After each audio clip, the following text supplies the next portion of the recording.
Hey gang, AV here. Welcome to my review of the Boss Fight Studios Hero Hacks Zorro Don Diego de la Vega. Here he is in the packaging. As you can see, he is a custom carded, or not a custom, but a premium carded figure in collector-friendly packaging. You can see the vast majority of his accessories as well as the figure himself there in the bubble with some original artwork there on the left-hand side. It is a Boss Fight Studios product, and it also says celebrating the 100th anniversary of the Zorro character there in the bottom right hand of the card picture there itself. This is an adult collectible, ages 13 and up, or no, 12 and up, sorry. On the back of the card, we have the product shot there, again celebrating Zorro's 100th anniversary, and the file card, which is about the same size as a standard G.I. Joe file card, as you can see. And if you would like to read it, feel free to pause the video and do so now.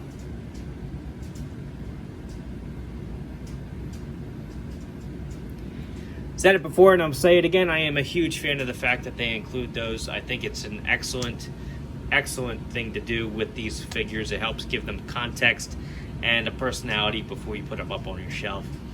Without further ado, let's remove the figure from the packaging.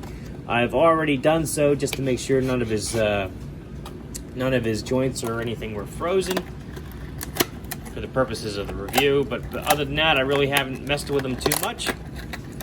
So let's remove him from the card. He's got a two-part tray here. So we're just going to remove everything from the tray and have a look at everything that he comes with. Pretty excited to get this guy. This is the first figure from the Heroes hacks, as far as I'm aware. I'm not even sure if the Flash Gordon had shipped yet. I did not pre-order the lunchbox. I will be honest. I was on the fence right up until the end there, and I missed the boat. I was kind of put off by the Leonidas lunchbox, I'll be honest with you. But anyway, here is Zorro, and let's get his hat on just to make sure that fits appropriately. I think that's on correctly. Very nice. It does fit nice and snug. It's not going to fall off, which is awesome. All right. Have a look at the hat itself. Some nice painted detail there around the brim for the buckles. Or not buckles, studs I guess they are, huh? It's a nice rubbery plastic, so it's a little bit forgiving, but it still holds its shape, as you can see. He comes with his traditional sword. Silver painted detail there around the handle. Very nicely sculpted. This is really nice, and comes to a point as expected with a boss fight figure. You can do bodily harm with this if you tried. He has an alternate head sculpt.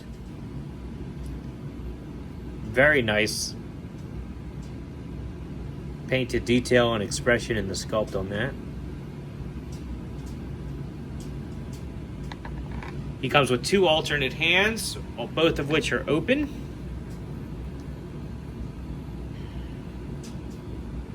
A right and a left. And they both have articulation, so he can bend his wrists down and up. He has a rubbery whip, which is pretty forgiving, but again holds its original pose.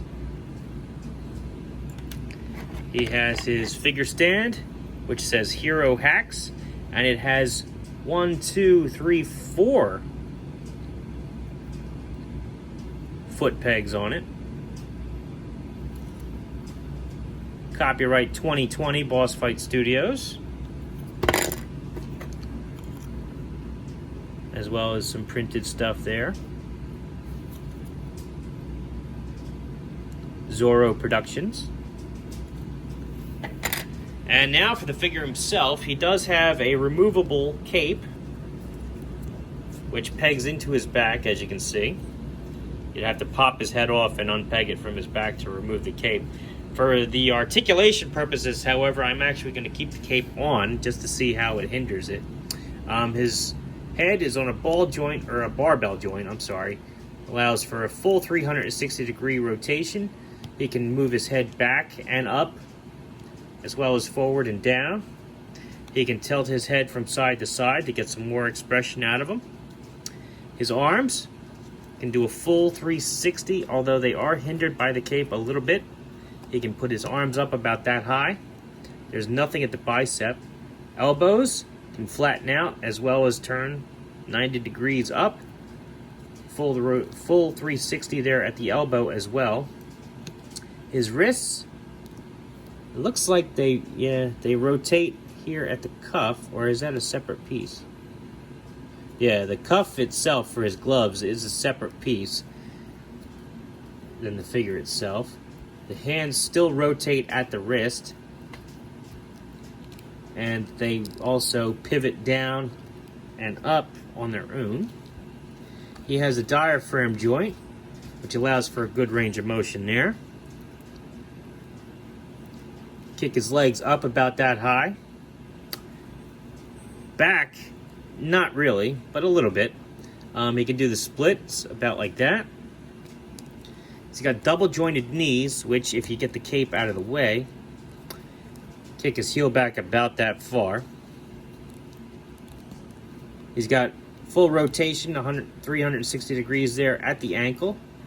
Pivot down and up, and it looks like he's got additional rocker articulation at the ankle too. So full 360 and rocker joint.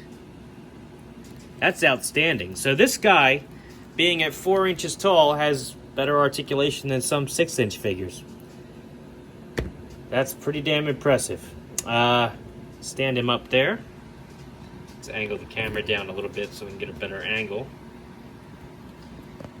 Excuse me, there we go. Alright, so here he is next to a vintage G.I. Joe figure for size comparison. As you can see, Zorro is noticeably taller than him.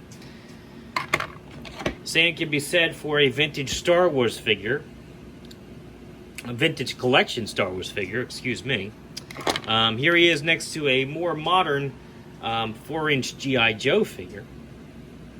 He sizes up pretty well with that scale, frankly. And last but not least, here he is next to a Marvel Universe Captain America figure. Scales pretty well next to him as well. So all in all, very cool 4-inch version of Zorro. Very good articulation.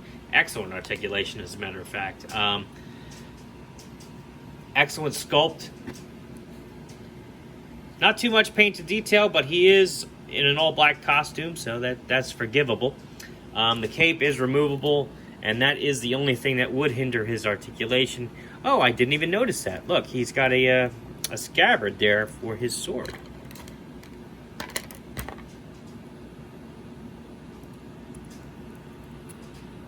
That's awesome. Excellent. Very cool. Very nice figure. I'm very impressed. Excellent addition to my collection. If you are interested, I wouldn't hesitate. I think he's a very cool figure. This has been AV. If you like this video, check out my channel. If you like what you see there, then please subscribe. And as always, thanks for watching.